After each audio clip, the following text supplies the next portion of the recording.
Dakizuen bezala, ja sagar kanpaina bukatu dugu, irakinak egiten ari dira sagardoak, ja bota dute azukre guztia. Beraz, orain bigarren fermentazioaren zai gaude, bukatzear daude. Joan den urteko sagardoare badaukagulako, beraz, martxo arte edo nik uste lasai, antxian ibiliko gerala sagardo berria etorri arte. Este año hemos tenido manzana del país, en abundancia, toda la que hemos querido prácticamente.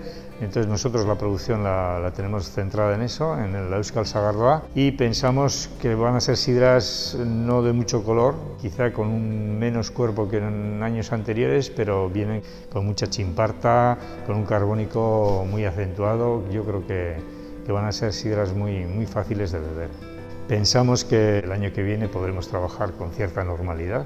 Igual no desde el principio, desde enero, pero bueno, yo creo que a partir del segundo trimestre yo por lo menos tengo la esperanza de que podamos trabajar con normalidad. Y yo creo que para esas fechas tendremos sidras de esta temporada ya preparadas para sacar al mercado, sobre todo la Euskal Sagardoa, tanto con la etiqueta roja como la dorada, incluso la ecológica.